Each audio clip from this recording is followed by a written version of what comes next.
choisissez 5 livres alors, que vous n'allez pas lire forcément en entier, parce que vous n'avez pas le temps, mais au moins les premiers chapitres, parce qu'en général la préface, l'introduction et le premier chapitre, ça suffit largement à comprendre de quoi s'agit-il dans ce livre. Voilà. Parfois ça suffit pas, malheureusement. Dans ce cas-là, lâchez le bouquin dès les premières pages, parce que vous n'avez pas le temps, quoi. Mais choisissez donc un ouvrage qui va vous servir un peu de référence, de bouée de secours dans chaque domaine. Politique et droit, donc pour vous, métaphysique, art et technique, morale, sciences, ça c'est des thèmes qui peuvent tomber à l'oral d'Ulm en philo. Donc vous prenez par exemple en morale, peut-être pas prendre la critique de la raison pratique tout de suite, mais même je veux dire l'éthique à Nicomaque, déjà, c'est excellent, ça se lit bien, c'est difficile, mais c'est beau, c'est très beau. Mais il y a peu de gens qui ont lu ça de nos jours. Allez-y, soyons originales. Politique et droit, pareil, vous pouvez prendre la République, parce que bon, c'est vrai que c'est un peu la légende que tous les normaliens ont lu la République de Platon. Voilà.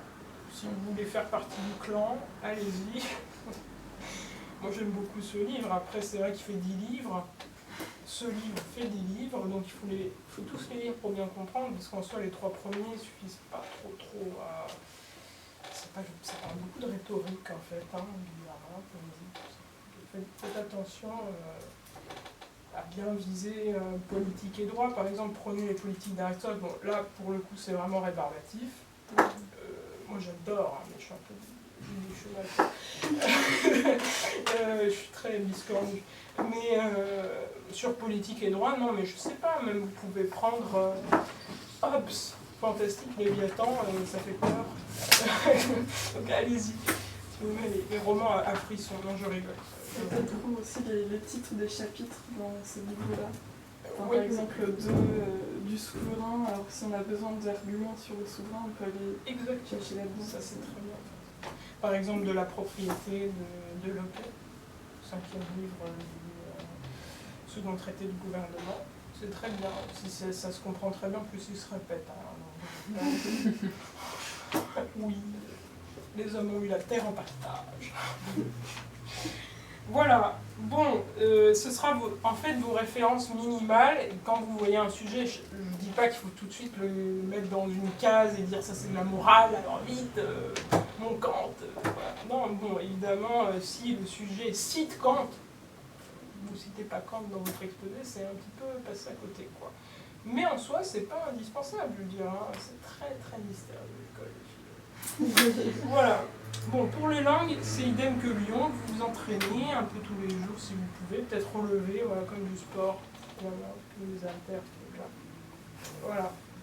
Il n'y a pas grand-chose à faire, ça rentre. Pratiquer.